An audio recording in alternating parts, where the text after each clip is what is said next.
Thank you so much, ladies and gentlemen, dear colleagues.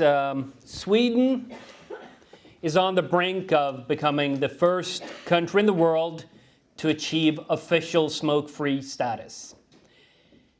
This, however, has become a problem, though not for public health. It is a problem for parts of the anti-smoking movement.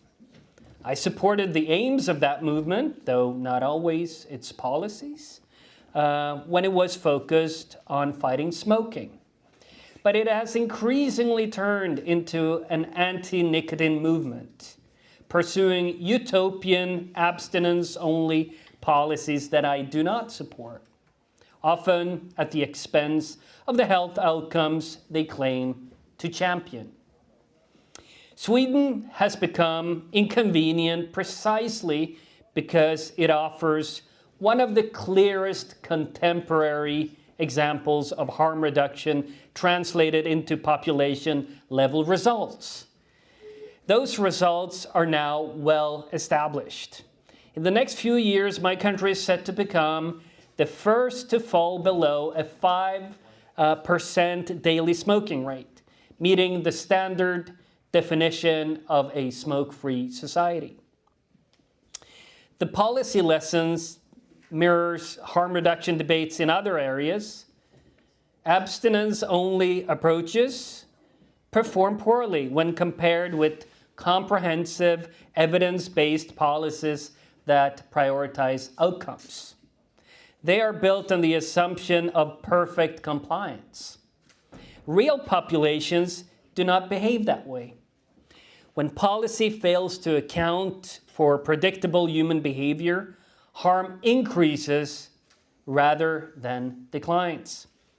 Political and public acceptance of Sweden's harm reduction approach was evidence-led. Snus played a central role. Observational studies from the 1970s onward showed lower smoking rates among snus users, followed by large cohort studies demonstrating much lower risk of lung cancer and cardiovascular disease. More recently, nicotine pouches have had the same effect among groups historically less likely to use snus, especially women. Snus and pouches are regulated as consumer goods with age limits and advertising controls, but remain legal, accessible, and clearly differentiated from cigarettes in public communication.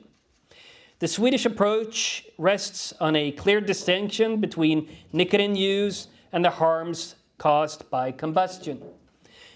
Snus and nicotine pouches are not risk-free, but the evidence shows they substantially reduce health risks compared with smoking, precisely because they eliminate exposure to smoke.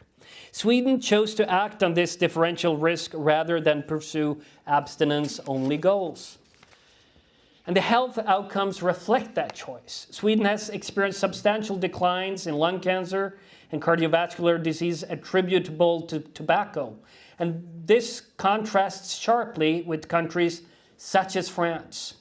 France's daily smoking rate remains high, yet it plans, as mentioned, to prohibit nicotine pouches on precautionary grounds, citing youth uptake and residual uncertainty. The divergence between Sweden and France illustrates that evidence does not mechanically determine policy. Sweden prioritizes net population harm and measurable outcomes. France, on the other hand, prioritizes avoiding hypothetical new risks, even where this sustains higher levels of smoking. Sweden's experience suggests that a harm reduction framework combined with regulation can outperform prohibition. Smoking is reduced through clear, transparent communication of comparative risk and by offering smokers credible alternatives, not through moralization. Public health messaging is deliberately factual and non-stigmatizing. Education focuses on combustion as the primary source of harm, and healthcare professionals routinely recommend safer alternatives to smokers unwilling to quit nicotine entirely. While snus remains prohibited due to legacy EU rules, nicotine pouches are legal in many countries and increasingly used. Even a partial shift away from smoking would translate into substantial reductions in premature mortality over the coming decades. However, the European Commission's proposal to revise the Tobacco Taxation Directive threatens this progress.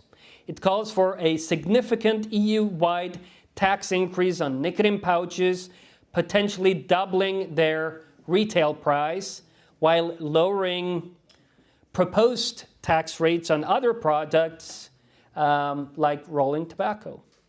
This discriminatory approach ignores harm reduction evidence, erodes price incentives for smokers to switch, and prioritizes revenue generation for the EU over public health. It risks driving users back to cigarettes or unregulated markets, undermining Sweden's model and Europe's broader goals. As reported recently, despite initial opposition from our government in Sweden, including Finance Minister Elisabeth Svantesson, calling the hike completely unreasonable and vowing to fight it, the Cypriot presidency has advanced a draft that maintains this exorbitant tax on pouches. Samuel Lundell of Snusarnas Riksförbund described it as a catastrophe, and I agree. He noted that it would hit Sweden hardest and contradict research showing pouches' public health benefits.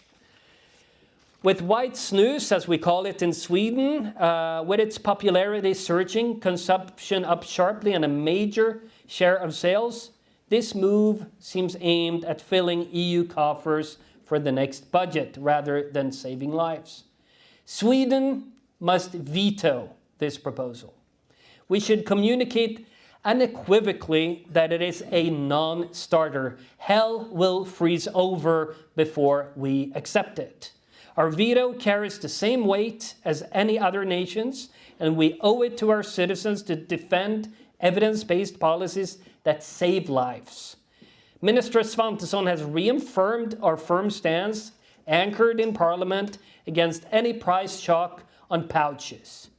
The Swedish case demonstrates that harm reduction is not a compromise. Properly implemented, it's one of the most effective tools available to public health policy. Thank you for your attention.